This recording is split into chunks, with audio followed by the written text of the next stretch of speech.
Welcome, friends, to the How-To Heretic. I'm Uncle Mark. And I'm Uncle Dan. And I'm Uncle Doug. And this is your user's guide to life on the outside.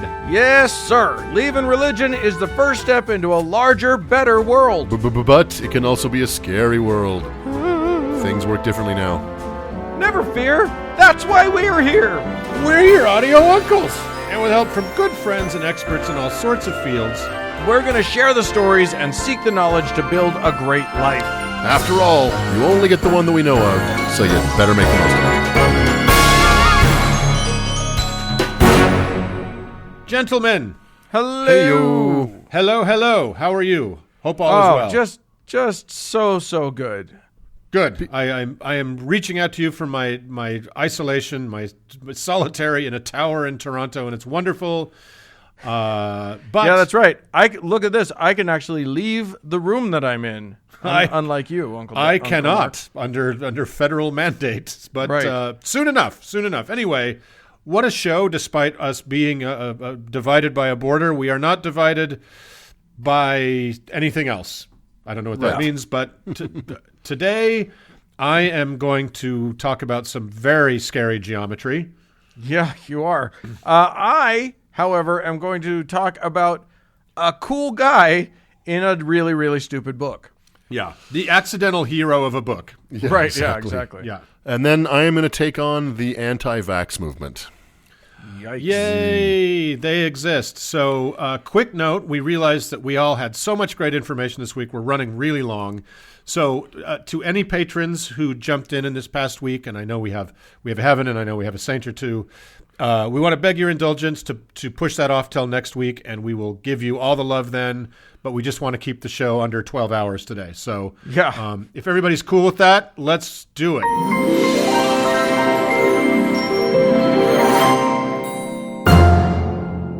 Well, Uncle Dan. Well, hello.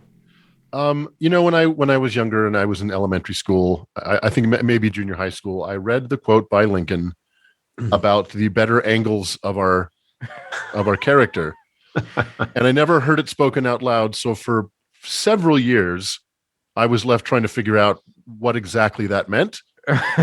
Well, you got the one under your arm, and then the elbow one.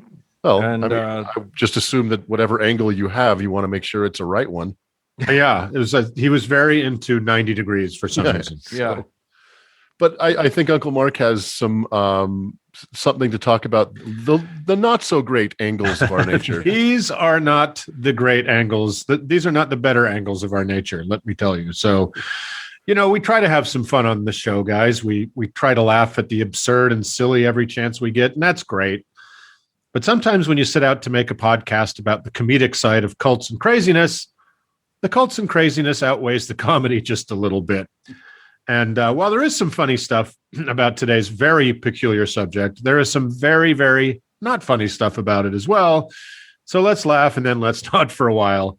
Content warning, there are references to sexual violence and sexual violence against children in this segment. So help me. If this is another anthill thing, I am leaving the podcast. It feels like it's going to go that way, but it doesn't go all the way there. So, okay. Yeah. So it's not graphic descriptions like it was with the anthill kids. It's just the mention of it. So, but it's kind of impossible to tell the story without it. So be warned. So we've talked before on the show about the satanic panic. Yeah. That not really over nationwide hysteria of the 1980s and 90s that drove this idiot country. Well, that one, I'm not there at the moment. I'm in Canada. Out of its uptight mind and saw masses of false accusations, arrests, imprisonments, and other assorted bullshit. For a primer on it, please refer back to episode 23. Well, the sort of Satanists that actually rape, kidnap, and murder people at random that were the shadowy villains for this decades-long cultural nightmare didn't really exist. Put a pin in that for just a minute.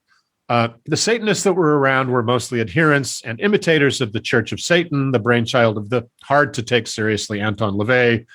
The Church of Satan was really and still is just another expression of 60s counterculture and rejection of the stuffy, conservative, stifling American culture that preceded it.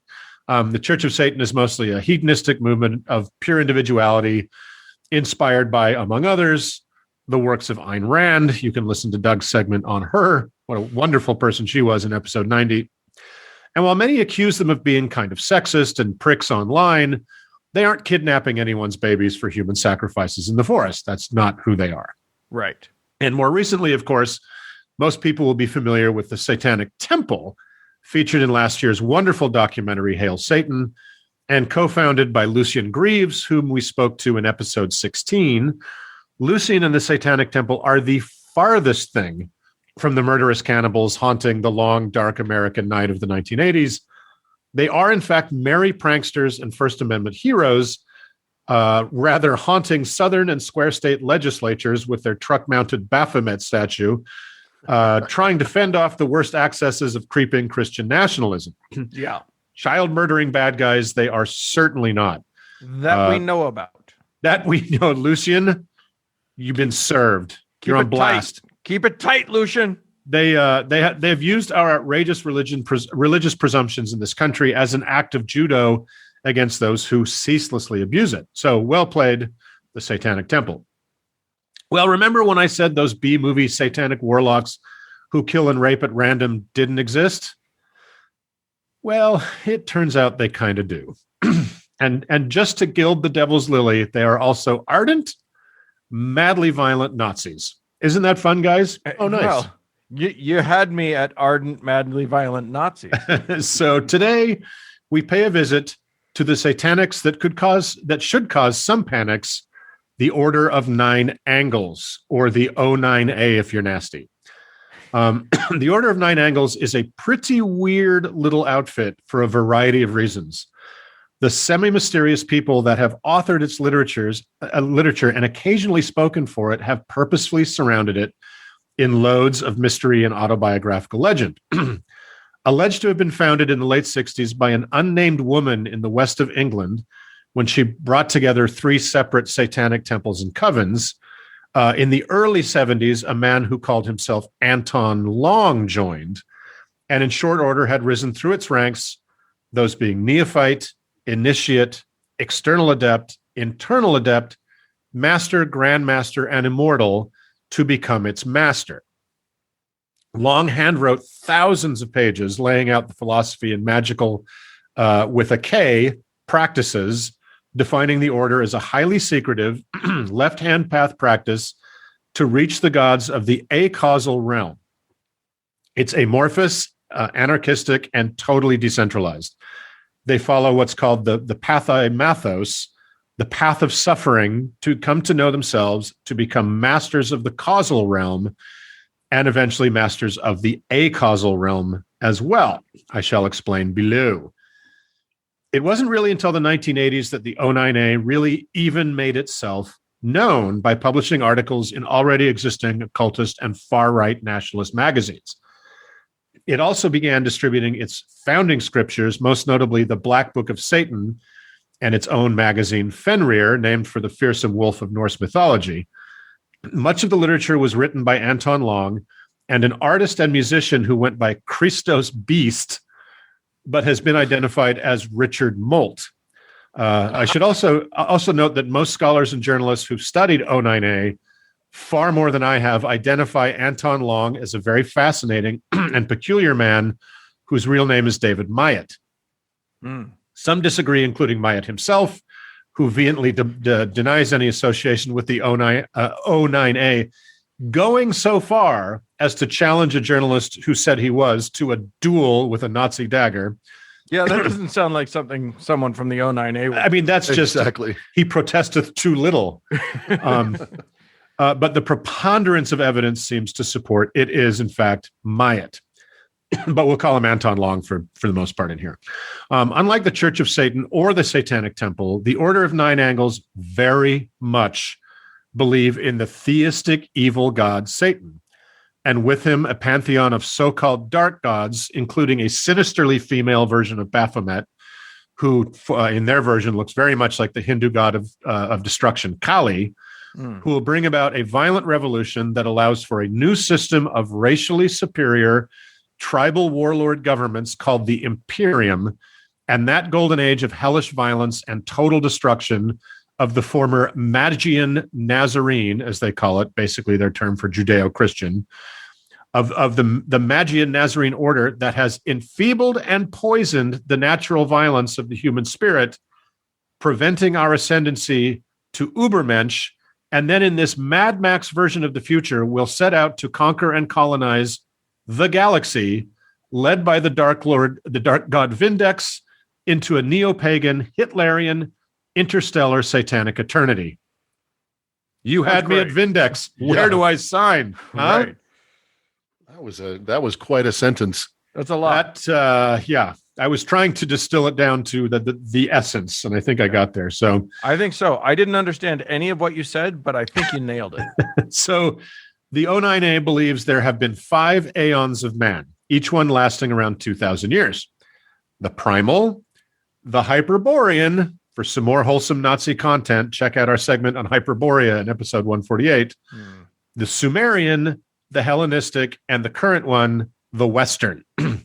Each aeon ends in a few hundred years of increased authoritarianism and militarism, and this aeon's period of dictatorship, they predict, will begin sometime between 1990 and 2011 and will last until 2390.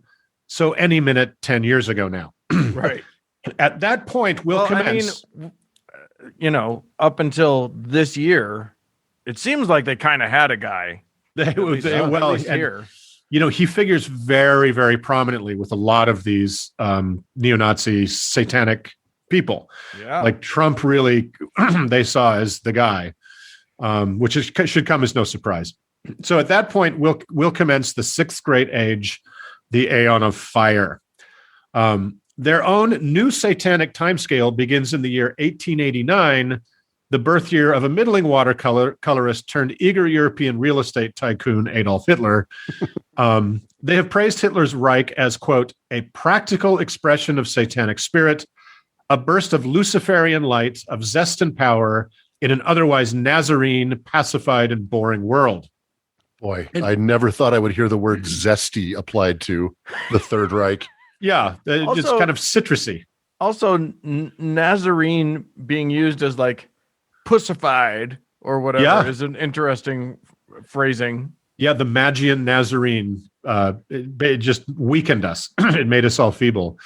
And yet, weirdly, for Jew-hating, hyper-violent racists, they are adamant in their Holocaust denial, saying it was a myth constructed by the Magian Nazarene world order to denigrate the Nazis and therefore discredit them. It's so weird to me how some of the most rabid neo-Nazis who foment for another Holocaust feel the need to deny the actual one. Yeah, I know. It's so crazy. So people in occult circles used to joke about the order of the nine angles of nine angles as the order of no members, which is funny and true because they maybe had a dozen members for a decade or more. Some people think as few as 5, but this gets to part of what is so different about them. They weren't really looking for any, not in the normal cult sense. They flew almost entirely under the radar. Other than Myatt / Anton Long, they really have no leader. Pretty much all their literature is available for free. They don't want money. They don't want to meet you, etc. They may be the most uncult-like cult I've ever studied. Huh. So remember when we had my friend, former undercover FBI agent Greg Rogers on the show in episode 154, when Dan talked to him about Operation Underground Railroad and all the bullshit around human trafficking myths. We remember our secret agent man. Well, in his career at the Bureau, one of his beats was taking down American neo-Nazis, and he took down a lot of them. And I asked him how he could keep doing it again and again, and they never got wise to it. He said it was because A, they were fucking stupid, and B, they were so preoccupied with taking power over whatever small group they were in, so bitterly hateful of all the other groups, and so consumed with infighting, they never thought to make a website where they could post all the pictures of the feds that were taking them down. Right. Right. I couldn't believe they weren't comparing notes. And he said they hate each other. Yeah. The order of nine angles seems totally immune to any of that. There's no leadership to usurp. There's no money to embezzle. There's no power to be had by taking control. Cult In other words, experts. they're just boring. No, they're not boring. That's for sure. Cult expert Steve Hassan says the motivation behind cults is always some combination of money, sex, and power, right? But none of that really exists here. It's really kind of a free, open source, radical ideology concocted by true believers and just left out on the dusky edge of society's view for anyone to find. Fucking hippies. According to O9A's own FAQ page on their ancient WordPress website, I did promise a little bit of comedy here. When one finds their literature, one should do what they want with it. If they want to become a member, they don't even really have membership. So if they want to become associated, great. That's what they call them. People who are connected to them are just associates. Right. It's like gig Satanism, but you're free to interpret it your own way, or even start your own temple known as a Nexion, or not. It's up to you, right? And when you do that, there's no fees. You don't have to buy anything. It's very strange. So should you decide to actually live by the group's what they call sevenfold way, who initiates you? Well, you do, dummy. And it's rather fucking intense. One of the easiest initiation rituals is finding a secluded wild spot and laying there for an entire night without sleeping or even moving. Okay, most people could probably do that. Another is to live in the wilderness with zero contact with anyone else for 6 months. The ritual of the we've all seen the show Alone. Yeah. I don't think it's going to happen for most people. Right. The ritual of the abyss has one living totally alone again, this time in the depths of a cave for a month. Where are you finding these caves? I don't. They're hereabout. Another is to walk alone over rough terrain, covering 300 miles in just 15 days, which is 20 miles a day, which is That's doable. Pretty substantial for 2 weeks. At the end of all this, do you get your Nazi merit badge? Well, here's the other thing that's really fascinating about it is nobody checks up on this. They have this dedication to this radical self-honesty, right? And if you didn't do it, you failed, and that's enough, right? It's really fascinating. So this is some next level commitment. And all you have to do to become a Mormon is have the bad luck of turning 8 in casserole country, right? Right. So it gets even more intense. Once you've passed those hermetic mind-breaking tests, you're ready for what they call an insight roll. That means doing something so outside any experience you've ever had, or joining a group you never would have considered, for at least 6 and up to 18 months. It could be joining the police or the military, traveling around the world on foot without $1 and begging and stealing to do it, joining ISIS, seriously, normal gap year kind of things. Yeah, this sounds a lot like Batman Begins. I feel like a little bit. It kind of does. It's like this evil kind of samurai coda, right? It's highly disciplined. Also, it's starting to make a lot of sense that they had no members. That part's starting to make way more sense to me. Very few people can pass through these crucibles, right? Or would want to, but some do. So getting comfortable with violence and weapons training, etc., is pretty normal neo-Nazi fare. But specifically for the Order of Nine Angles, it serves a purpose called culling. Specifically culling of Opfers, which is the German word for victims. Oh. Part of the rite of passage and self-development for someone following the O9A path is ritually ridding the species of unworthy garbage. This is literally part of their doctrine, as laid out in several publications, including A Guide to Human Sacrifice. Oh, my God. Culling, A Guide to Sacrifice Part 2, and Victims, A Sinister Expose, and Guidelines for Testing of Opfers. You see, these guys aren't just nihilists. Say what you will about the tenets of National Socialism, dude. At least it's an ethos. Right. And an Opfer must, quote, self-select. What? They don't know that they're being tested, but they are being watched. And when an Opfer is culled, not only is the species less filthy, but in many cannibal cultures, the murderer inherits the life force of the victim.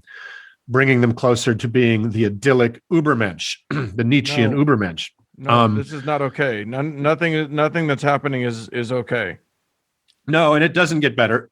and more than a few targeted uppers have indeed been culled, meaning fucking murdered by Order of Nine Angles initiates. More on that in a tick. In preparation for this segment, I read many articles, and one very interesting one just on neo-fascists generally in the online journal Bellingcat.com by Robert Evans. He has an excellent quote here that could apply to so many of the segments we do about this stuff. I should note that one of the more frustrating elements about covering the fascist right is that much of what they say sounds ridiculous and makes them appear less than serious. This is why it is important to remember that these groups have a body count and represent a real threat. Their absurdity does not negate their danger. And there is some silly shit about the Order of Nine Angles, like the fact they can't or won't get their story straight about how they got their name, or that one of their most important rituals is a board game called the Game of Stars. They think of it as something like the Lament Cube from Hellraiser, like a puzzle that opens up the membrane between the causal world and the acausal world, where the dark gods live. But you'll laugh if you see it because it's exactly Spock's multi-level chessboard from the old Star Trek series, right? Haha, silly, but these people are deadly fucking serious. Right. The goal of O9A is chaos, pandemonium, rape, murder, criminality, and the total implosion of the Magian Nazarene order to bring about the Aeon of Fire. To quote from an official O9A publication, 2 acts of assault are most commonly recommended: lynching and sexual assault. Jesus. They ardently encourage rape as terrorism. They are also 100% pro-violent pedophilia. Again, as a vehicle not only for terror and chaos, but an assertion of the superior will of an O9A associate to dominate the weak and the useless. My God. Oh, yeah. Weak and the useless meaning children. Children, of course. They are weak and often useless. So in another publication, it says children must never be culled. So they have, guys, they have ethics. They don't kill children. Well, that's good to know. They just believe they can be raped at will. Right. Well, they are pretty weak, so obviously. The founder of the main U.S. Order of Nine Angles, Nexion, called the Temple of Blood, of is OV, is a guy named Joshua Caleb Sutter, who is a real peach. In addition to fashioning himself as a hyper-pro North Korean propagandist, among a few other daffy things, he was actually contacted apparently by North Korean intelligence, and they were working with him. And at some point, they decided he's just too fucked in the head. Like the North Koreans are like, nope, can't do business with this guy. Yeah. Among a few other daffy things, he wrote a bit of A90 Nazi fanfic called Iron Gates. It's horrific, both in vision and grammar. Suffice it to say, it paints a sloppy but nightmarish John McNaughton-style portrait of the future the Order of Nine Angles wishes to foment. Mass murder of the Untermensch and endless days of child rape and torture in service of the triumph of mediocre white men.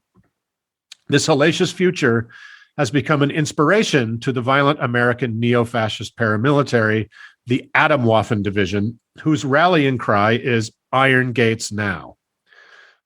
Right? So that's the future they want. Okay. Horrific? Of course. Stupid? Without question. But it has ignited the passions of more than a few hyper-violent, dumb motherfuckers everywhere. Here in America, we have a lot of violent neo-Nazi movements. Most, like my friend Greg said, are fucking idiots who are more likely to blow their own brains out by mistake than they are to hurt anyone else, but some are not. Just here's some of the crimes. Anton Long's A90 text inspired David Copeland to place several nail bombs around areas in London frequented by gay and immigrant communities in 1999. His nail bombs killed 3 people and injured 140 others. Wow. The British anti-fascist group Hope Not Hate records at least 6 O9A associates being prosecuted for terrorism in 2020 alone. Here in Toronto, an associate of the order, quote, culled 2 South Asian men who had nothing to do with anything by stabbing them in the throats. In the States, Order devotee Jared William Smith, an Army specialist, was charged with leaking classified material on high explosives and weapons of mass destruction in order to kill federal agents for, quote, the glory of his satanic religion. Another U.S. soldier, Ethan Melzer, stationed at a U.S. base in Italy, passed on information to help O9A members and an affiliated group called the Rapewaffen Division, who are exactly as they sound, God. To ambush and kill as many of his fellow soldiers as possible. Luckily, the plot was stopped. He's facing life in prison. His arrest exposed other order associates within the military, including one stationed in Kuwait and one in the National Guard who intended to use his presence at the George Floyd protest this last summer to start a satanic racial holy war. By a crazy piece of luck, he was apprehended before he could start shooting. He was also a member of the O9A affiliated Rapewaffen Division that I mentioned, a terror group hellbent on using rape as a weapon. There are several more known cases of murder and attempted murder and terrorism connected to the Order of Nine Angles and groups they have major influence over, like the Atomwaffen Division, National Action, the Sonnenkrieg Division, and the Nordic Resistance Movement. Now, as the order is declaredly not only pro-human sacrifice, pro-rape, and pro-sexual violence directed at children, you may have correctly surmised that when one of the O9A is run to ground by the authorities, they are very likely to be in possession of a lot of images of child pornography and child rape. No need to dwell any further on that, but it seems to be standard equipment for apprehended O9A associates, including a teenager who is the youngest person ever charged with terrorism in the UK. I think he was 15. Wow. So what of their semi-leadership? Richard Molt, a.k.a. Christos Beast, went underground for several years and seems to have denounced the group. He was living as a Catholic in a rural part of England, and it wasn't until he resurfaced as a fairly prominent folk musician that his past was rediscovered by his bandmates, who kicked him to the curb. Although having sworn off his past, he seems once again to be active in the order. And what about David Myatt, a.k.a. Anton Long, very likely the actual originator of the order? As I mentioned at the top, he's a fascinating figure. In addition to kicking the lid off this nightmare, he's a classical Greek scholar, has lived all over the world, lived for a time as both a Christian and a Buddhist monk, and in the 2000s converted to Islam, moved to the Middle East, and in fluent Arabic became the West's most ardent spokesperson for and advocate of Osama bin Laden and called for total jihad against the decadent Magian Nazarene order of the West. He's lived a hell of a life, guys. I was going to say that sounds like three completely misspent evil lifetimes. But he's a horrible human being, but he's also incredibly fascinating and not an idiot. He spent 10 years doing this before renouncing Islam and moving home to rural England as well, where he apparently still lives and perhaps still quietly guides the Order of Nine Angles from his keyboard. Many people think his time in Islam was just another of his many insight roles, infiltrating a group in order to raise one's awareness and possibly destroy it from within. This may also have been the motivation for Richard Molt's renunciation of the order, his conversion to Catholicism, and his time in the folk scene. But in either case, these men seem to be still at large, now in their later years, and despite having unleashed a methodology for very disturbed and disordered minds everywhere to become the worst versions of themselves, they seem unmolested by the police, which is baffling to me. Well, except that what four members there are all in the police now. Well, that's the thing, is they think that there's different levels of association with the order, and you kind of choose, and they have names. There's artists who can be associated with it. There's street gangs. There's individual black magicians that can have different associations with it. And there's a lot of worry about how infiltrated they are into the military and police forces in the United States, Canada, and Germany, at least.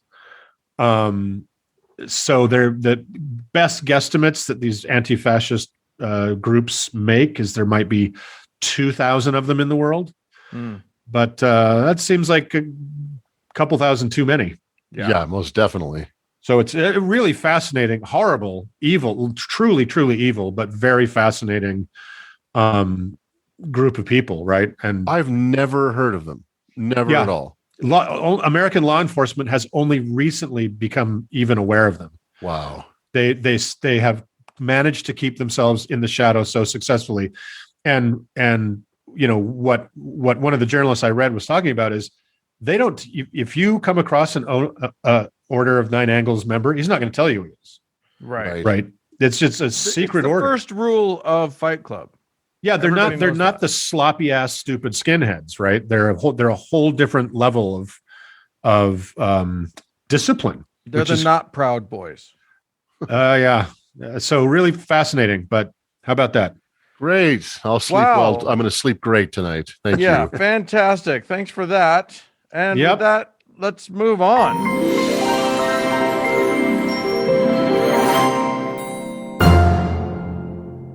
Doug. If well, you're a little younger than me, but if you're like me, a child of the '80s, right? I grew up with the youth pop culture. What I was allowed to see as a young Mormon, which wasn't a lot. Like the GoBots and He-Man, G.I. Joe. But what was a huge thing in movies and culture at the time was the Coreys. Right, you had Corey Haim, you had Corey Feldman. They were ride or die together, right? Those two little cuties, and they were just in everything. The Lost Boys, and probably other movies that I can't remember, but it was all about the Coreys. The Goonies. I do remember that. The Goonies. Goonies. Oh yeah, Yep. well Corey Haim wasn't in the Goonies. Sure he was. We'll just say he was. That was Sean Astin. No. I think they're the same person. Oh, okay, fine, fair enough. Corey Haim and Sean Samwise Astin were the same person. Gamgee is the same person. Yeah. So anyway, I don't know if did you enjoy the Coreys, Daniel? Not as much as you did, but I Yeah, mean, probably. I mean, only one of them made it this far, and and the truth is, while one of them did die, I don't know which one of them actually made it this far. I don't know if Corey Feldman, who lived, I don't know if he's the one that we can say made it, because He's going the distance. Yeah. Anyway, look, I am going to talk about a Corey too, but before I get there, I wanted to talk a little bit about something I recently watched, and I think you guys may have watched at least some of this too. I watched as much as I was able to stomach of a debate. It took place a few weeks ago on Zoom and pitted friend of the show and FUFRF attorney Andrew Seidel against Christian gasbag and 80s kid adventure movie bad guy Tom Trento. I only watched the closing statement, which was beautiful. Yes. Andrew did an extraordinary job with that. Yeah. Throughout the whole thing, Andrew was clear and incisive and fair in his treatment of the subject, where Trento, unfortunately, couldn't even see or hear Andrew, and instead was having a totally different debate with the Andrew-shaped straw man that he had set up next to his webcam.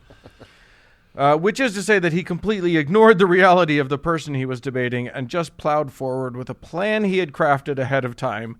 That plan had nothing to do with the ostensible topic of the debate, nor did he address or even acknowledge anything that the good Mr. Seidel had said. After a while, the whole thing descended into chaos, with Trento trying desperately to trap Andrew with multiple choice questions that didn't include the correct answers, and throwing tantrums when he wouldn't just choose one of the options and shut up. Well, how else is he going to win a debate? Right? Exactly. I wouldn't bother watching the whole thing if I were any of you, though, as Uncle Mark says, Andrew's opening and closing speeches both knock it out of the park. Yeah, so he's so brilliant and decent. Yeah, and easy on the eyes too. He's a handsome. He's a devil of handsome man, fella, isn't he? if you like those clean cut types. The reason I bring this up is because it is the latest for me in a very long line of moments where a believer has decided that the atheist that they've constructed in their mind is obviously far more honest and real than anything an actual atheist might say. So they just ignore the real people that are right in front of them and valiantly go to battle against the straw man army of their imaginations. They applaud each other as they bravely bravely slay scarecrow after scarecrow, never bothering themselves with the distant sounds of real, honest arguments. Meanwhile, we non-believers sit on our park benches watching the whole live-action role play as they stab their dull prop swords into dummies with our names scrawled on them. And then they go off to regale their churches with the noble story of their righteous victory over the savage heathens. It's a tale as old as time. Yeah. And today, I'm going to prove that. I'm going to talk about an OG straw man that goes back more than 2,000 years. But only if you actually believe what Mormons believe. Otherwise, it goes back 200 years. Because that's when Joseph Smith fabricated a pretend ancient record of Jews in the Americas. For today's lesson, we're going to talk about one of the great characters in the Book of Mormon. Not that there's much competition. Korihor. One of the Corys. Yeah. So, Korihor comes to us and leaves us in a single chapter of the Book of Alma. For anyone stupid enough to have attempted to have read the Book of Mormon all the way through, you know that Alma, which is book 9 of 15, is the one where you finally lose the will to live completely. Coming in at 63 chapters, it's almost twice as long as any of the other books. Our boy Korihor comes in, joins the party in chapter 30. So, yeah, it's a brutal book. It's a slog, man. Yeah, I think we often encourage our listeners to go ahead and go to the source material and learn stuff for yourself, obviously, but don't read this book. Not this book. Good God. Yeah, believe me, don't read this book.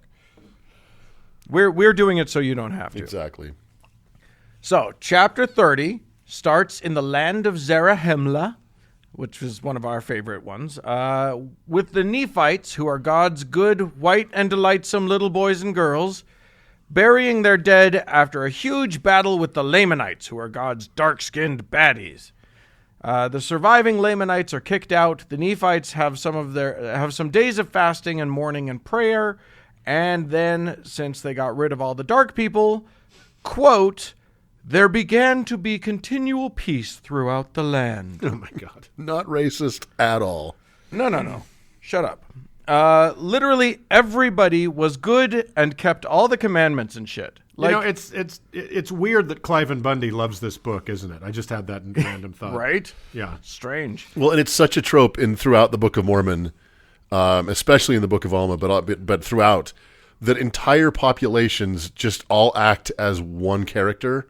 Right. Yeah. There's no individuality. Or there's no faction. 100%. Yeah, there's no factions. There's no nuance. It's just like difference of opinion. Yeah, the people Right. were righteous, the people were evil. The people were evil, the people were righteous. Fucking. Well, and that's exactly it. This is a classic Joseph Smith move here. You fix all of the problems, literally make everything perfect for years, then realize that you have to have conflict to have a story, and Right. go. They turn their hearts away from God again.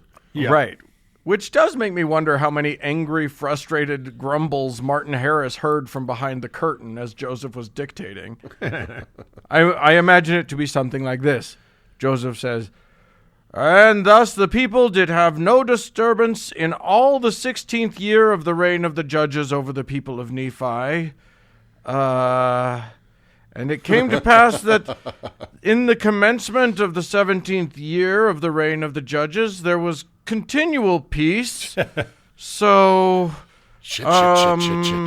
It's amazing. Well- It's amazing how long you can stretch out. Nothing happened. right, exactly. Or Martin Harris is probably like, "Hey, Joseph, is it going to pick up anytime soon?" Right. Oh yeah. Oh, Sure. Let's take lunch, and then we'll come back and pick it up. So anyway, when they did get back from lunch, Joseph introduces the story of Korihor.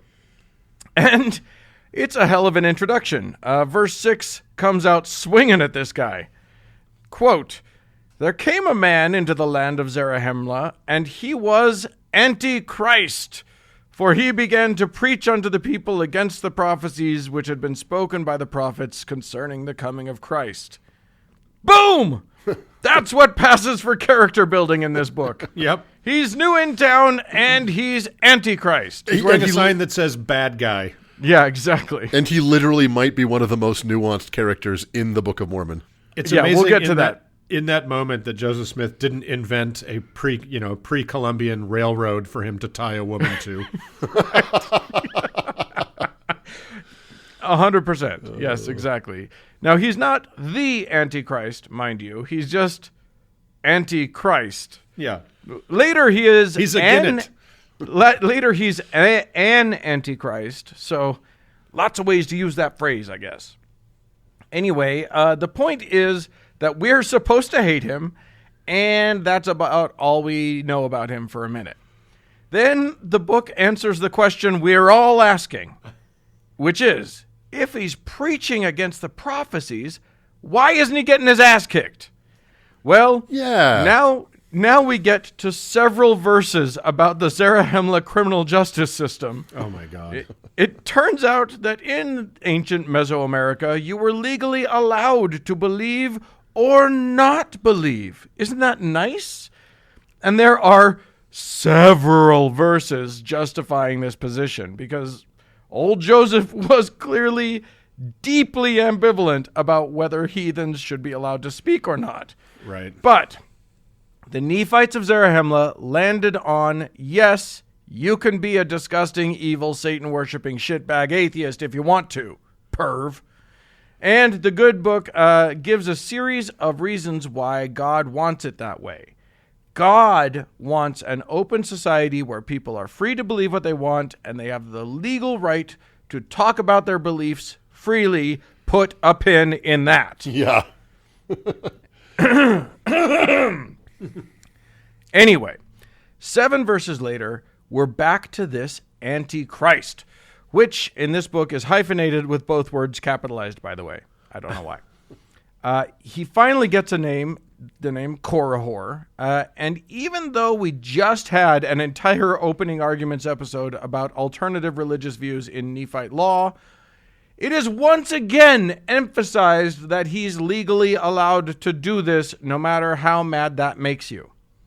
Anyway, Korihor is preaching that there will be no Christ. Remember, this takes place before Jesus. This is like BC 75 or something like that. So they're still waiting for this Messiah. And that there's no God, and that there's no evidence that the prophecies are true. He says, quote, "O ye that are bound down under a foolish and vain hope, why do ye yoke yourselves with such foolish things?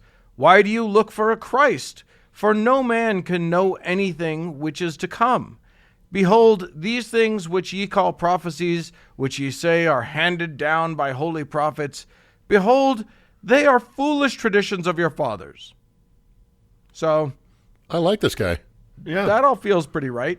Yeah. I'm with you. Great. And here's what's interesting about this chapter. Joseph Smith, like all the screenwriters of all of the best god-awful movie episodes, has to thread a needle here. If he wants the character to be at all believable, which, it's the Book of Mormon, why start now, but whatever, he has to try to make him make some sense. But he can't make too much sense, or, readers might realize that he's actually, the one who's right. So Right. Joseph Smith throws in a classic atheist straw man, which is people who leave the church just want to sin. Now, this one's ubiquitous in the modern era. If you Google why do people become atheists or why do people leave the church, and you find a Christian website's answer, I guarantee you somewhere on that page you'll find this. They just want to sin. Yeah. Now, nobody that I've ever met or even heard of became an atheist because they wanted to sin. No. Well, and religious people have no problem sinning. They do it all the time. Right. I mean, Yeah, they go back to exactly. church on Sunday. It's no fucking biggie. Right. Yeah, As a matter of fact, consider there the was a- source of this material we're reading right now. Yeah, Right. exactly. Yeah, totally. Now, I will say this. There are some folks who eventually noticed that God's rules about sex were stupid, and that led them to realize that God might not be real, and then they went on to have a delightful and less fettered sex life. But that's not leaving because you want to sin. That's leaving because you realize that you were lied to and then sinning. Well, There's and a difference. leaving And then it's aside, not sinning. It's not sinning. Right. The central contradiction there is that if I'm not in religion, those religiously mandated sins are not sins. Right. It's right. just having a drink or getting a though blowjob. they often they will often say, I've heard many a believer say, well, you still believe, you just want to sin, so you pretend like you don't believe. Also put a pin in that. Anyway, old Korihor said, quote, there could be no atonement made for the sins of men, but every man fared in this life according to the management of the creature, I guess meaning we're all just animals. Therefore, every man prospered according to his genius, and that every man conquered according to his strength, and whatsoever a man did was no crime. Right. Yeah. What atheists believe is that you can do whatever you want, and since there's no God to tell you what's right or wrong, there's no such thing as crime, and everything is a goddamn free-for-all. Yeah. Yep. That's how I've lived my life entirely. It's what we're all about. It's why the prisons are packed with atheists. Yeah. Positively overflowing. Now, regardless of that stupidity, apparently a guy talking mostly reasonably about the logical problems of magic daddies in the sky and wizards predicting the future was a welcome diversion in perfect Stepfordian Zarahemla, and a bunch of people started listening and liking what they were hearing. And women and men immediately turned to, quote, committing whoredoms. Yeah. That's what Korihor happens. whoredoms. Yeah, exactly. Ooh. Huh? He's got his own. He should get a T-shirt. Huh? Well, that's his podcast. Yes, exactly. Yeah. Anywho, Korihor didn't stay in Zarahemla. He took a show on the road. He went to the land of Jershon to preach to the people of Ammon, who used to be Lamanites. They're the evil dark-skinned ones, remember? But here's a twist.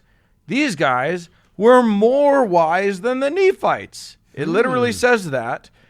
And they immediately bound Korihor and dragged him in front of Ammon, who was the high priest, who ordered him to be, quote, carried out of the land.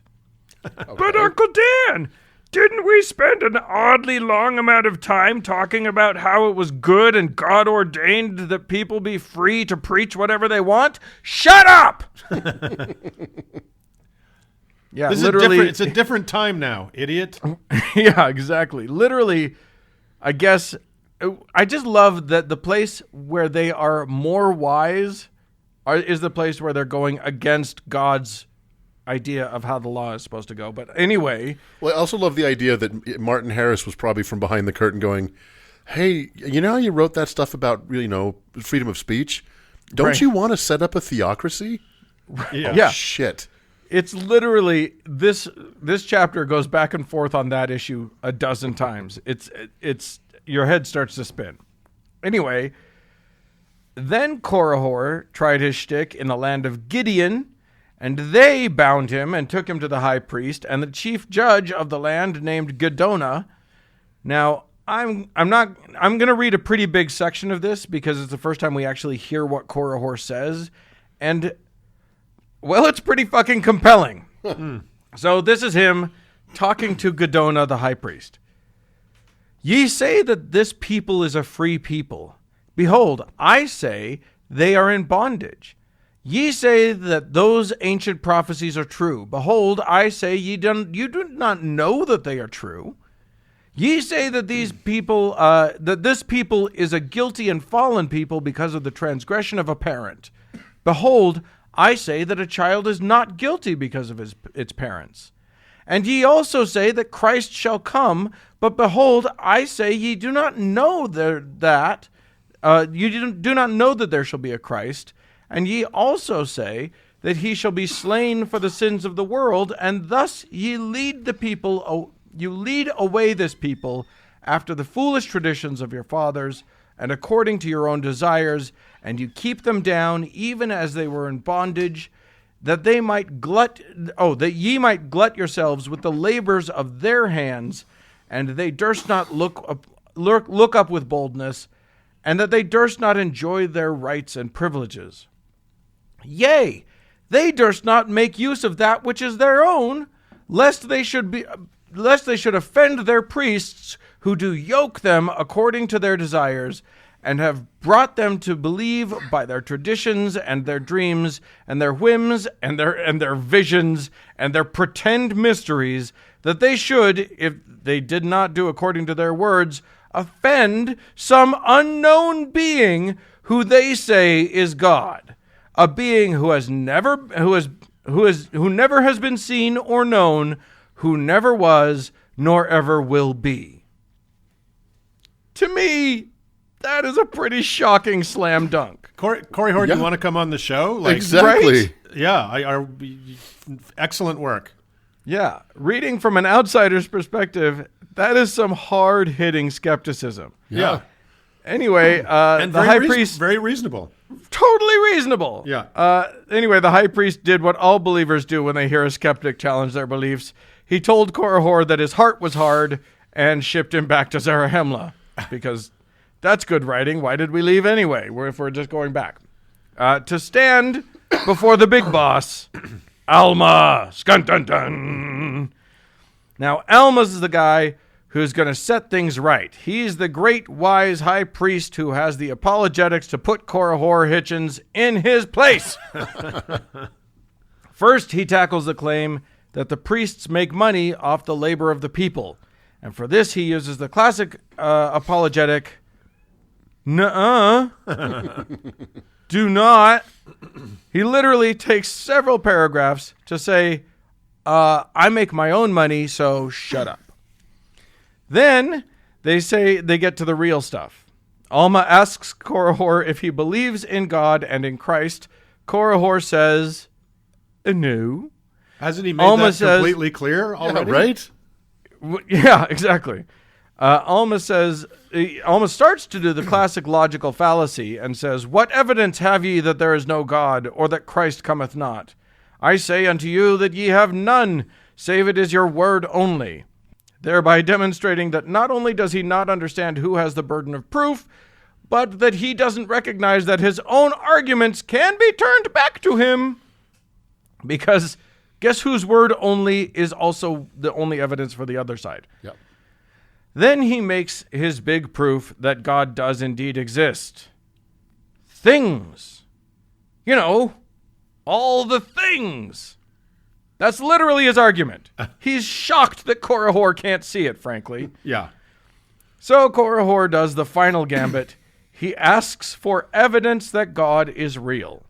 Show me a sign, he says, and I'll believe. Now, in real life, that is a 100% reasonable thing to ask. Yeah. But Alma's like, but the things, look at all the things. That's your goddamn sign. So Korihor just refuses to acknowledge the things and says that's not a very good argument. He's such a stubborn guy. Yeah, it's Aquinas' 5 ways, right? Right. It's look, there is a world, someone made it. Look, Yeah. the stars move, someone makes them. It's like, okay, that's pretty deep. But Great. it's the same argument over and over again, obviously. Yeah. Where did it all So- come from? Yeah. So this is the point in the story where it takes a Tarantino pivot, where we take one moment in this godforsaken book that feels slightly realistic, and we plunge it into adolescent doofus-style magic reality revenge stupidity. Alma says, you want a sign? I'll show you a sign. Since you won't shut up and stop ruining God for everybody, God will shut you up. And with that, Korihor is struck dumb permanently. And with that, Korihor, like a good and consistent skeptic that he has always been, admits in writing that he was wrong and that God must exist because he can't speak anymore. Do you think he was carrying his own gold plate to jot that down on, or did they provide you with one in the court? What's really funny, and I didn't write this, but what's really funny is that when they ask him, do you believe in God now? Somebody writes it to him as though he can't hear it. Joseph Smith Smith was such a dumbass. Oh my good God. just Lord. ask him. It's fine. That's Anyway, so great. They write it to him. Anyway, yes, there's another popular believer straw man right there, because about how he always they throw in this straw man about how he always secretly believed deep down, and that Satan tricked him by coming to him like an angel to tell him that there was no God, because.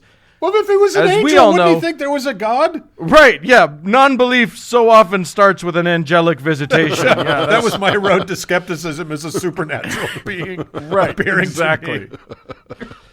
But honestly, really, God. who's the bad guy here? Korihor has conflicting beliefs based on lack of evidence, and once he gets good evidence, even though it fucks him up for life, he acknowledges it.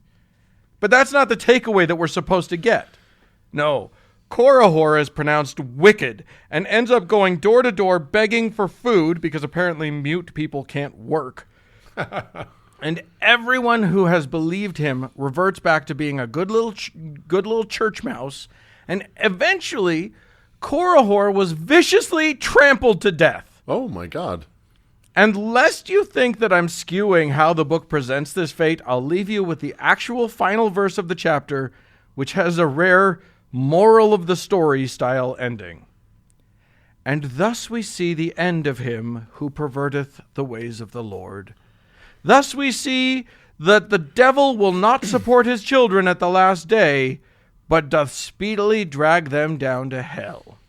In the name of Jesus Christ, amen. Yeah, so he should stand as a shining example of the power of the gospel, right? Right. And he should be like that's what they should be teaching missionaries in the MTC.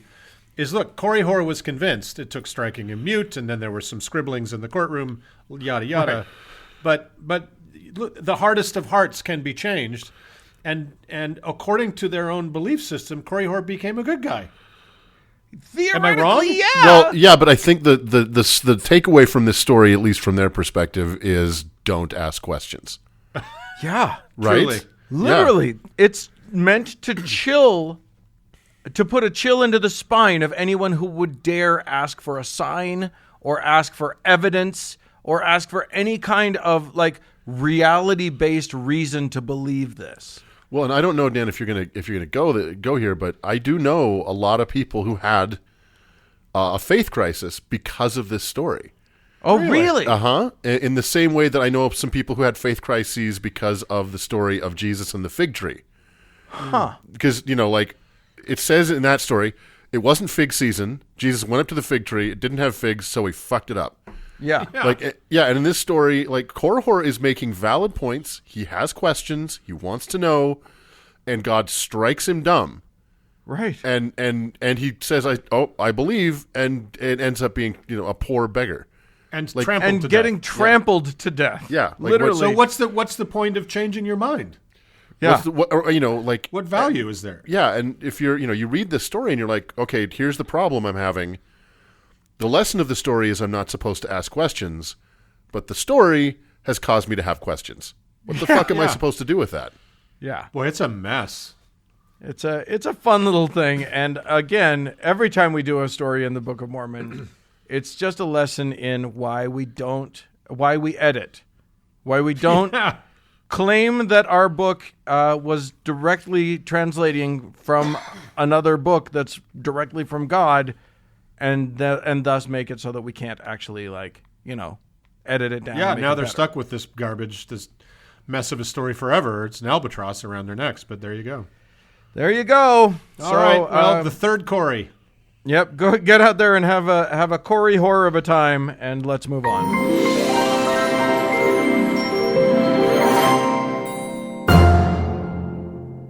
Hey, Uncle Mark. Yes, sir. I know that you recently crossed a border that is somewhat impenetrable right now because we're still in the middle of a pandemic. I managed to slide through into a closed country across the largest undefended border in the world, which is quite something. You just got to lube up a lot. Yeah, And you then, gotta make a run for it. Anyway, the one of the things that you did before you went there was to get yourself a shot in the arm. I sure did, and I'm glad I did. Yeah, and I've got my appointment. I finally got an appointment because I finally in Utah. I'm in an age group that's going to get them. So in a week and a half, I'm going to be getting my first shot. That's good. So they finally lowered it to uncles. Yeah, exactly. It's now exactly. Not like Uncle Mark old people style, but like us young and spry uncles can get them too now here. You teenagers. In Utah. That's right. But the question is, do I really want it? Well, I think there's Doug, a lot to unpack there. No. It just seems like preventing this disease is not a good idea for some reason. And I'm not sure why, but I'm pretty sure that Uncle Doug, you can tell me. Well, I'm going to do my best to convince you otherwise. Okay. Like Uncle Dan just referenced, Uncle Mark and I have both been vaccinated. I'm so happy to hear about that, Dan. I didn't know that you're getting your vaccine in short order. Yeah. That's great news. And once the government has managed to get all podcasters vaccinated, they can move on to doctors, nurses, teachers, and the general public. So all hang the in non-essential workers. That's right. Right. So hopefully many of you out there have either received your first vaccination or are getting close to being able to. Something tells me Joe Rogan's not going to be getting one, but that's a subject for another day. Because the needle would break trying to penetrate his thick fucking skin. It's crazy that it's basically been 1 year since this all started, depending on obviously where you are. And so it's hard not to take stock of what we've all been through in these last 12 interminable months. But as the experts keep telling us, we are not through this yet, and whether we actually get out of this depends on the vast majority of us doing the right things. We still need to wash our hands, practice proper social distancing, stay away from parties, sporting events, and concerts, wear masks diligently, and get the fucking vaccine as soon as we all can. There is still a real possibility that this virus could mutate into something that makes all this sacrifice and effort for nothing. So the subject of my segment today could not be more timely. Today, I want to talk about anti-vaxxers and the anti-vax movement. Yeah. Look, on this show, we have talked about every form and fashion of woo out there, and anti-vax is definitely a woo, but most woos are basically harmless. If you want to get your palm read, go for it.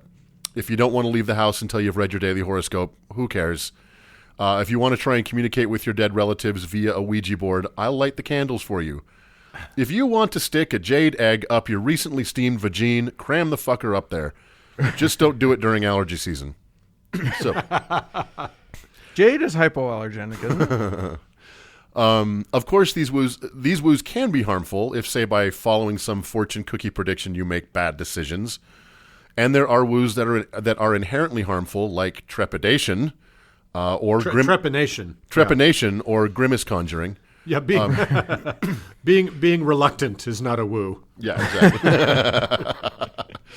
But there is only one woo that is on the World Health Organization's top 10 list of global health threats, and that's anti-vax, or as they put it, vaccine hesitancy. Want to know what else is on that list? Well, COVID-19, obviously, poor third world healthcare, Ebola, dengue fever, HIV, and climate change. That's right. Guy Fieri. Guy Fieri. That's right. The World Health Organization sees anti-vax as dangerous as AIDS and climate change. Jesus. There is no real way to know how many people die every year due to anti-vax and the damage it causes. But the WHO believes that at least 1.5 million people a year could be saved if vaccine distribution was marginally improved. And one of the biggest impediments to that marginal improvement is the anti-vax movement. So, yeah. The numbers get big real fast. As we'll discuss, the anti-vax movement could actually derail our efforts to defeat COVID-19, plunging us back into the pit where we were all a year ago, and killing millions more people. Yeah. Unlike the viruses of the body this movement seeks to protect, anti-vax is a virus of the mind, and as such, might be one of the deadliest viruses in history. Underlying all of this is the fact that anti-vax is stupid, belligerent, anti-science, often racist, and easily disprovable.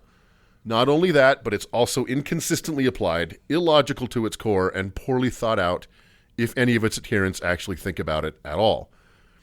Oh, they think hard.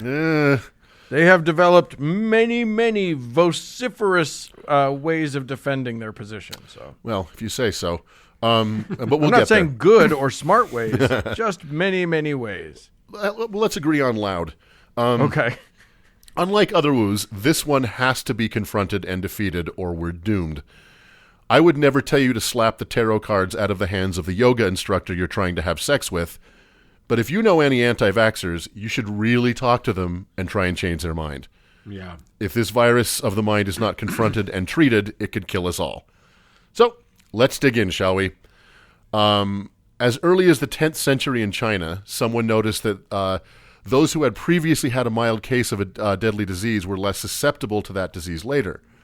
This led to a practice called variolation, wherein pus or scabs from an infected person are blown up the nasal passages or rubbed on scratches on the skin of an uninfected individual. I know Which this is sounds just as sexy as it sounds. I know this sounds disgusting, but honestly, it was probably the least disgusting thing to have happen to you on any given day in the 10th century. Why this practice worked and would remain a mystery for centuries, but by the 16th and 17th century, it was in fairly wide use in China, India, and Turkey before making its way to England in the 18th century. Now, here's the thing. 18th century England was certainly somewhat enlightened, a somewhat enlightened place for the world back then, but that doesn't mean it wasn't still barbaric. Yeah. So some of the first true scientific experiments of vaccines were carried out on children, prisoners, and slaves. None of whom Well, were who in, else are you going to do it on? Perfectly it's- good, like grown-up white people? On consenting- children? Yeah. This would They're unfortunately, pretty disposable back then, the children. Wow, this is a bad show for kids, man. yeah, right, no doubt. Yeah. This would unfortunately be a part of the development and experimentation of vaccines for well over 100 years, and as we'll see, these evil practices would become a small bit of the fodder that would become the anti-vaxxer movement. But before we get to that, let's talk about what a game-changing development vaccine science was for the human race. Prior to their development, when a disease crossed over from some animal to humanity, all we could really do was just wait for it to run its course. Outbreaks of cholera, influenza, and of course That's known as the Trump plan. That's exactly Yeah, right. exactly. Yeah. So yeah, outbreaks of cholera, influenza, and of course bubonic plague would kill millions of people per outbreak. The version of the bubonic plague known as the Black Death killed between 75 and 200 million people between 1346 and 1353. Jesus. Yeah, bad Yeah, bad but they stuff. were just weak. HIV/AIDS is still a global pandemic and has killed more than 36 million people since 1981. Of course, there is not a vaccine yet for this disease, but the therapeutics are incredible, if expensive, and HIV/AIDS is very preventable. The reasons that it has and continues to spread, basically racism and religious stupidity, are very much a part of the anti-vax movement, as we'll discuss. But yeah, I mean, that you know, we were all alive during the AIDS crisis in the 80s, although, you know, pretty young and pretty dumb. But that was a terribly preventable disease that was treated as a gay disease, a black disease, an African disease, and was able to spread. So that's good stuff. Yeah. And when people died of it, it was horrid. It was absolutely horrible. Terrible. So the fact that these therapeutics now exist and guys that caught it in the original wave are dying of old age is incredible. It's incredible, and it bears mentioning, we'll get back to this. Yeah. That's not happening everywhere that AIDS is a problem, but Of course it's not. Right, Of course it's exactly. not. So in the 1880s, Louis Pasteur brought what was a pretty chaotic and unorganized field of science into the modern age when he developed microbial fermentation and pasteurization. Since then, we have developed vaccines for puerperal fever, rabies, anthrax, cholera, polio, measles, tetanus, smallpox, chickenpox, influenza, HPV, hepatitis, Lyme disease, rubella, whooping cough, rotavirus, mumps, diphtheria, dengue, malaria, tuberculosis, among others. So it's been a game-changing development for the human species. Yeah. This, of course, brings us to today and the emergence of COVID-19. As we have all become acutely aware, this disease is incredibly contagious, having spread from Wuhan, China to every corner of the globe in a matter of months. As of the time of this record, COVID-19 has killed 2.69 million people worldwide, with the U.S. accounting for 539,000 of those deaths. So we're number one. Yeah. And because of the incompetence of national governments, the selfishness of far too many, and the vast amounts of disinformation already in the psychological bloodstream from the anti-vax movement, this disease was poised to simply just wash around the globe over and over until like new and more resistant and more deadly strains evolved. And let's not be too optimistic. This could still happen. We are in a desperate Yeah, we're happening now. Right? We're in a desperate foot race against these variants as we speak. The only way we can beat this virus back and stop the carnage, let alone get back to some sort of normalcy, is for enough of us and our fellow humans all over the world, not just in our own countries, to get the vaccines that are now available to reach herd immunity. Now, we've all heard that term. It is, of course, the critical mass of humans that have to have immunity such that the disease cannot spread with impunity. Excuse me, the former president called it herd mentality. So, he did. You're, he did you're indeed. wrong. In the most apt Freudian slip in history.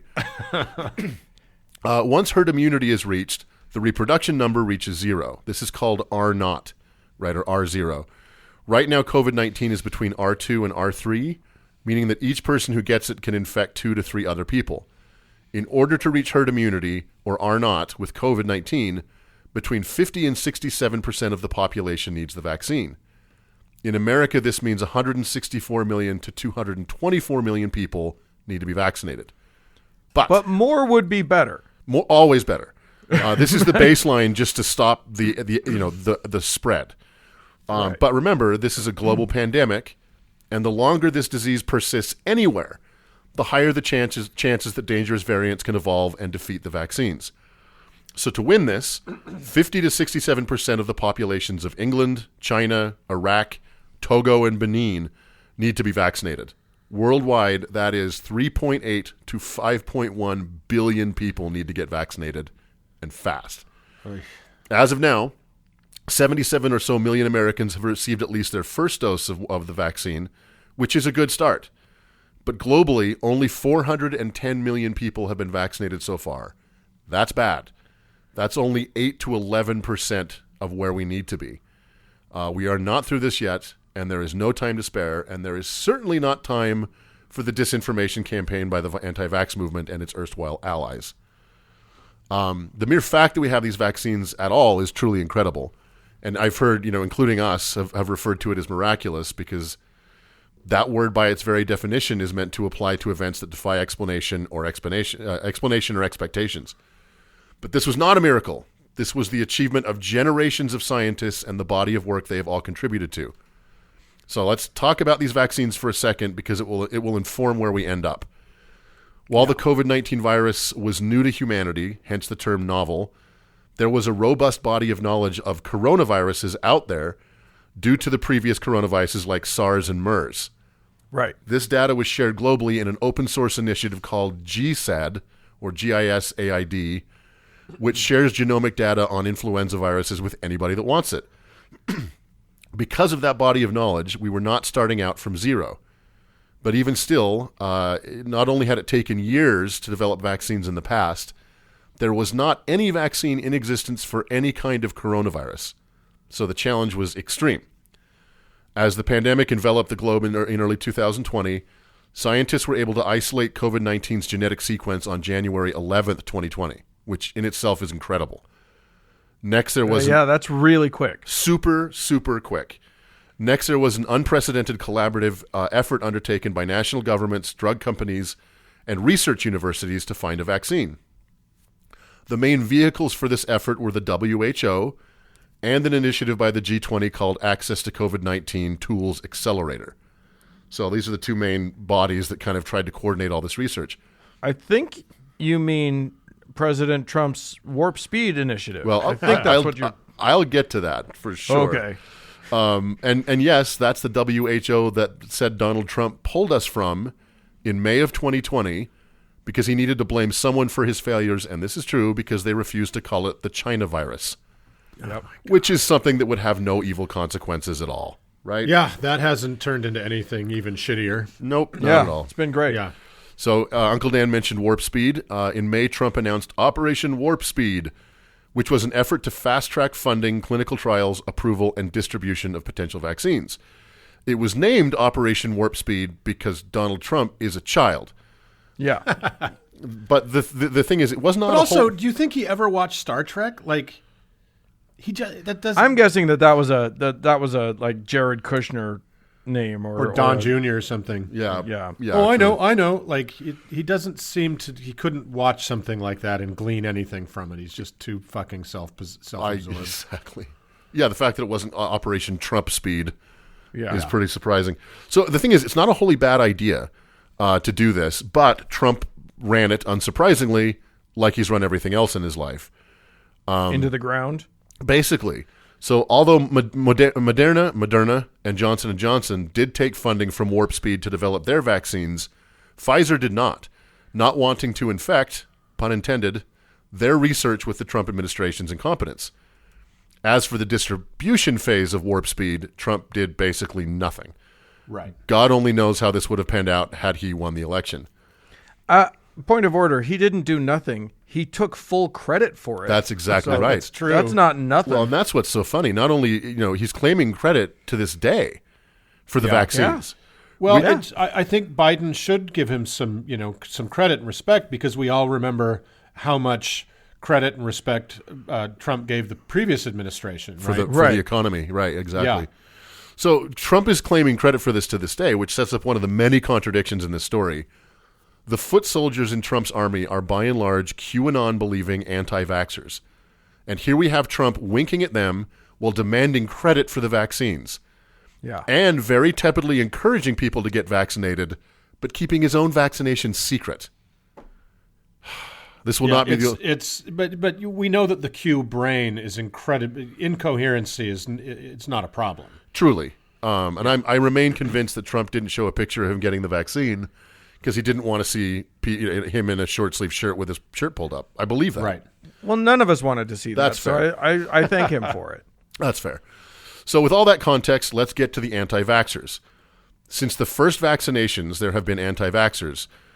There were those who objected to having scabs blown up their nostrils because it was gross, it was weird, and no one understood why it worked, or in many cases because religious leaders railed against it. These religious arguments ran the gambit from science is devil worship to viruses were created by God to punish the wicked, and any attempt to stop them was fighting against the will of God. All true. Right. It's the same reason that when Ben Franklin put a lightning rod on wherever it was, Town Hall in Philadelphia or whatever, and all the churches invade against it as subverting God's will, and then 2 years later they all had lightning rods. Exactly. Yeah. So in the 19th century, there were anti-vaccination leagues that sprung up in the U.S. and the U.K. that slowed down the vaccination campaigns against smallpox and led to untold numbers of unnecessary deaths. Similar leagues appeared all around the world as that campaign continued. Most of these leagues focused on what would become the main fear of all anti-vaxxers, harm to children. Most current anti-vaxxers fall into two buckets, with one being far larger and more nefarious than the other. The biggest group... Can we just keep them in the buckets? If we could seal it, then that would be great. The biggest group are those that believe that there is some conspiracy or several conspiracies behind vaccines. And we'll get to that. Right. These range from the profit motive of the pharmaceutical and medical industry all the way to alien experimentation. Of course. Whatever their particular belief is, it's based on a belief in dark forces with no regard for public health. The second, much smaller bucket are those that simply don't care enough to get vaccinated. They don't think they're the problem, so they don't feel any need to be part of the solution. So, while the latter is certainly a cause for concern, it's the former group that is a global crisis. And there are different kinds of anti-vaxxers. There's some who completely deny and eschew any kind of vaccination. There are some that want to, spread out vaccinations over time or only get this one or that one. So they kind of run the gambit, but they pretty much all believe the same things. They're all looking at the same materials, and so we're going to keep them in a single group for the purpose of this discussion. Because whatever you're doing, if you're slowing down vaccines or you're not getting them, the effect is the same. Right. Yeah. The modern iteration of this insanity has its roots in the campaign to vaccinate against diphtheria, tetanus, and pertussis. I hope I said that right. Pertussis, I think. In the 1970s, conflicting and spurious reports appeared in the UK press that there was significant neurological after effects from this vaccine in children. Not true, but in the hysteria that followed, a film called Vaccination Roulette and a book called A Shot in the Dark hit the market. These two works describe dark conspiracies, junk When was this, Doug? This was in the 1970s, late 1970s, early 1980s. Oh, the 70s. Okay. Yeah, so this what we call the anti-vax movement isn't that old.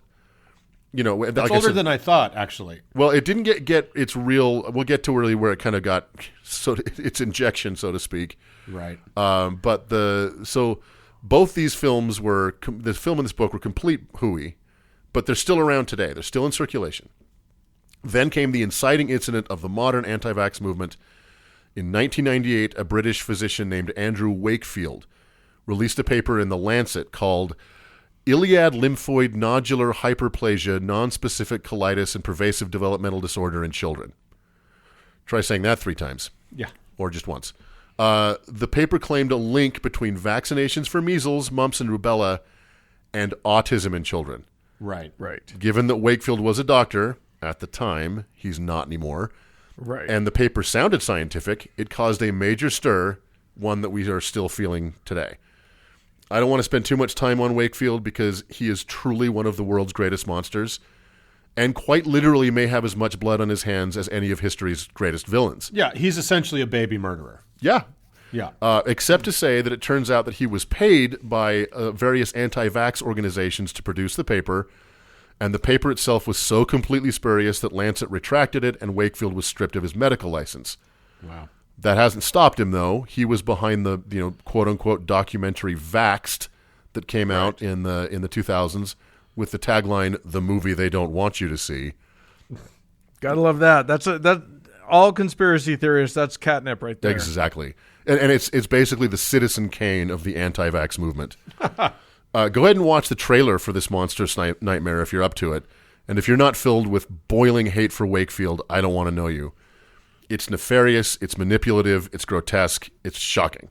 Yeah, the God-Awful Movies guys did it, right? Yeah, And I think they pounded it like a nail. It's horrible. And, not for nothing, but because, autism is tragic and it's very difficult for families of autistic people to raise autistic children. And again, I'm not trying to shame or if anyone out there is offended by that, I don't mean that by any stretch. Yeah, I would ask to modify tragic. I think it's just simply a different way of being that can be more challenging. Yeah, of course. But to try and manipulate people with autistic children, autistic family members, and then use that video to manipulate others, I think is tragic. I think it's fucked up. And completely missing from the conversation is the fact that autism is way better than most of the diseases which vaccines prevent. Google a fucking picture of smallpox. So in the research or polio. In the research for this, I saw a lot of what's so fucked up is I saw a lot of photos about this stuff from recent, like not pictures of people with smallpox in 1890. And smallpox has it reoccurred? Smallpox hasn't, but polio has had some outbreaks, stuff like that, because of this fucking shit. So the sequel to this piece of shit Vaxxed movie, Vaxxed 2, The People's Truth, Electric Boogaloo, was released in November of 2019, mere months before the COVID pandemic. And I don't want to wish ill on people, so I'm going to stop talking about Wakefield right now. But this fear that these vaccines caused autism was based on the fact, pounded in these documentaries, that these vaccines contained trace amounts of mercury in the form of a chemical called thimerosal, which contains 49% methyl mercury. However, so little thimerosal was used in these vaccines that it came nowhere near a dose that could potentially cause harm. And in fact, in 2003, the Danish researchers conducted a study involving thousands of children who received vaccines containing thimerosal and thousands who received vaccines that contained none, and they found that the instances of autism was exactly the same in both groups. These vaccines, thimerosal, methylmercury, are not causing autism. But thimerosal has been removed from almost every major vaccine simply due to the public perception. Yeah. So this fear of the unfortunate truth, though, is this fear of vaccines and medical science being less than forthright and ethical is not entirely without cause. I mentioned earlier that the first vaccination experiments were carried out on slaves, children, and prisoners. Not good. Then, of course, I don't want slaves and prisoners to get it, but I'm just wondering why the children are thrown in there. I think because they're well, just you know useless? why? No, I think it's because a lot of these diseases struck children. Childhood. Okay. So they're like, oh, we'll just use children to experiment with. Right. Then, of course, there were the Tuskegee experiments. Yeah. Right. Carried out by the U.S. Public Health Service, Tuskegee University, and the CDC, in which African American men were told they were being given free health care to treat their syphilis, when in reality they were not. And for 40 years, they were observed to see what long-term syphilis would do to the human body. Jesus. Yeah, this led to the painful and miserable death of 128 of the men. It is one of the darkest chapters in American medical history, and has been a consistent reason for mistrust of the U.S. government, particularly by African Americans ever since, for good reason. Yeah, there are some people that I think are justified in their hesitancy. Yep. But it's not fucking Jenny McCarthy and, her fucking social set of white upper class liberals in Hollywood. That's bullshit. Right. Yeah. And we'll definitely we'll dig into that and hate on some people here in a minute. Yeah. But the Tuskegee experiments did lead to some major reforms in the U.S. health industry that remain today, including the creation of the Office for Human Research Protections within the Health and Human Services Administration. So these exist specifically to prevent anything like that from ever happening again. The body of law that exists because of Tuskegee is significant. But if your natural inclination is to mistrust the government, well, the Tuskegee experiments certainly don't help. Yeah. Another tenet of the anti-vax movement is something called vaccine overload. This is not a medical term, by the way, but essentially means that too much vaccine, or vaccines administered in too rapid a succession, will weaken the immune system and lead to adverse effects. Again, this is hogwash. Not only have so this is a really interesting fact. Not only have vaccines become so efficacious over the last several decades, such that the immunological components in the 14 vaccines administered to children today is less than 10% of what it was in the 7 vaccines administered in 1980. Oh, wow. Yeah, it's the vaccine science has come a long way. And, not for nothing, but many vaccines must be administered on a specific timeline in order to work. Yet, vaccine overload, unfortunately, is still a common cry amongst anti-vaxxers. Ironically, the success of many vaccines is one of the main driving forces behind the anti-vax movement. Trump actually brought that up at one of the debates before he was president. Yeah. Just saying, why don't we just space it out more? Exactly. Huh? Yep. The success of many vaccines is ironically working against them. Quote, nobody has measles or polio anymore, so why do they keep injecting us with it? Is like a common trope of anti-vaxxers. So while the answer to this seems so obvious as to be mind-blowing, it's very common. Because of this, ironically, anti-vax sentiment has caused outbreaks of cholera, whooping cough, measles, mumps, and tuberculosis in the United States in the last several years. All of which were basically eliminated. Yep, exactly. I mentioned before that there is inherent racism to the anti-vax movement, because there is. Firstly, the anti-vax movement is heavily involved in all things conspiratorial, including QAnon, which are inherently racist. Nobody wants to be called a racist, especially racists. Most anti-vaxxers don't even want to be called that, preferring the moniker vaccine risk aware. And, anti-vax is by no means only a white phenomenon. However, the communities often hit first and hit hardest by disease outbreaks are black and brown communities. One of the best ways to combat and curb the spread of viral diseases is to get them where they start, which is oftentimes poorer countries. So back in 2014, we went to West Africa, the U.S. went to West Africa to help prevent the spread of Ebola and successfully managed to keep this terrible disease from spreading out of control. Guess what? Anti-vaxxers are often against funding for efforts in these poor, often black and brown countries. We're seeing this in real time now with COVID-19. The reasons that black and brown communities are medically disadvantaged are many and systemic, but they are undeniable. Yeah. So I'm sorry, if your unsubstantiated, ridiculous, and easily disprovable beliefs lead to bad outcomes in primarily black and brown communities, I don't know what else to call that but racist. Anti-vax just stinks of white privilege, front to back. Yes, it does for sure.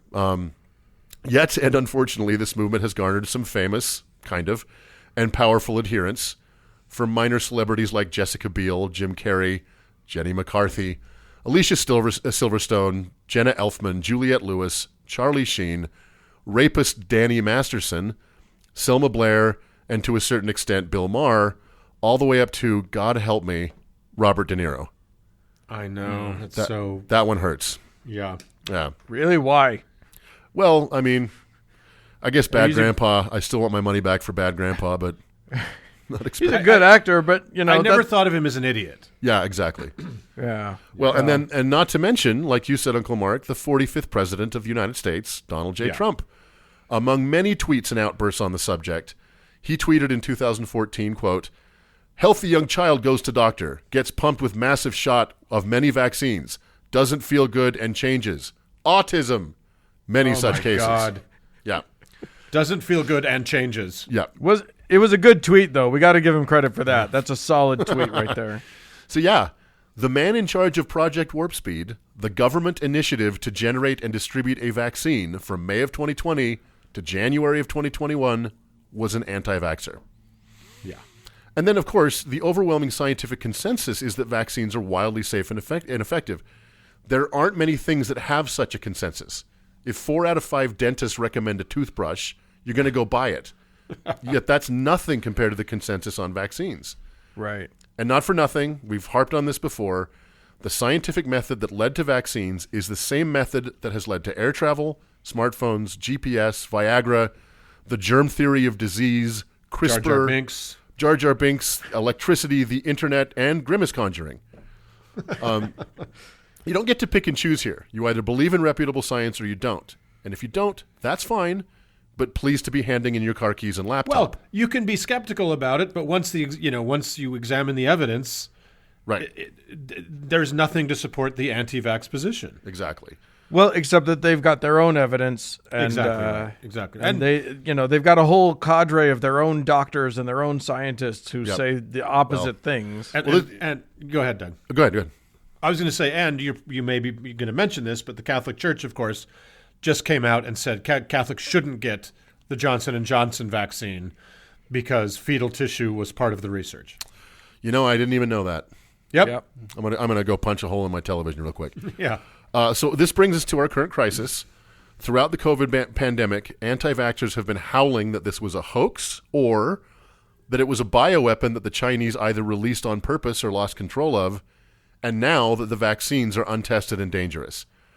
This was all spelled out in yet another quote-unquote documentary released in 2020 called Plandemic. Oh, yeah. This piece of propaganda pushed the conspiracy that COVID was man-made, that doctors and hospitals used the pandemic as a money-making venture, that masks actually cause disease, and that hydroxychloroquine is effective in stopping COVID. Absolutely none of this is true and is obviously counterproductive and dangerous, but if you know any anti-vaxxers, you can bet money they've seen it. So the filmmakers have been discredited. The whole thing is a piece of shit, but it's out there. And the final piece of the puzzle to talk about is the speed with which the COVID vaccines were developed rather than developed, because that's a big trope of anti-vaxxers is these came out too fast. Rather than seeing this as a towering achievement of medical science, anti-vaxxers point to it as proof that it's all rigged. Their point being that the government had them all along, or they weren't tested rigorously enough and we don't know what's in them. Or both. Or both. They like to or all the they things. like to believe all the things. Yeah, they can believe all the things at once. Regardless of whether it makes any sense. To the first point, I can only say that if Donald Trump had been hiding the vaccine this whole time and the early release would have guaranteed his victory, is there any person alive that thinks he would not have blurted it out at some point? Totally. Right. To the second point, we do know what's in these vaccines. You can look it up online. The thing is, if you're not a medical or virological expert or can speak English like me, you're probably not going to fully understand the what's in this stuff. But again, I don't fully understand how the internal combustion engine works, but I don't think it's a government conspiracy to get me to work on time. Yeah, well, do clearly you know what? your car. Do people know what's in a fucking pizza when they order it? Well, that's exactly right. I find it hard to stomach the argument that we should refuse to put something in our body unless we fully understand what it's from, what's in it from the people who celebrate the return of the McRib. right? Right. Yeah, I mean, think about that the next time you cram Doritos in your mouth and wash it down with a vodka tonic. So anyway, and they were rigorously tested. No steps were skipped. In a stroke of genius, many of the steps necessary to create and test a vaccine were run concurrently rather than in sequence. And some of the funding for this process came from, you guessed it, Operation Warp Speed. So through gritted teeth, if you must, you can tell your anti-vax friends that Trump deserves some credit here, although with 539,000 caveats. Yeah. So we're getting a little long in the tooth here, but I thought it was important to cover all this ground. So let's just sum up. Vaccines do not cause autism in children. There is no such thing as vaccine overload. We know exactly what's in the COVID vaccines. They were absolutely tested and are very safe, and you should not be taking your medical advice from Charlie Sheen. So Right. Take it from us. Right, exactly. Take it from your doctor. So I hate to do this, but if there are any anti-vaxxers in your life, it might be a worthwhile effort to engage with them and try, if you can, to convince them or enlighten them or move them, because this thing is bad. It's real bad. And we need everybody on board. Yep. Unfortunately, it's not just a matter of, well, they're only risking their own lives, because they're not. There's no peeing section in a public pool. Is it so dangerous to them that they're willing to go through another fucking year of this? Right? You know? Or Come 5 on. years, because who knows? Like, if a variant pops up that's tricky or that's harder to make a vaccine for, Yeah. we're all fucked. So Yeah, thank God we've got a vaccine. Yep. Get it. Let's get the herd immunity so that we're okay. Yeah, Yeah. we need to do this together, and it's someone's going to have to talk to these people. I guess it's going to have to be us. It's going to have to be us. If not us, if not now, when? If not who, us. That's how it is. Right. So. All right. Okay. Well, thanks, Uncle Doug. I know that was a lot of work. Yeah. All right. Woo! Let's move on.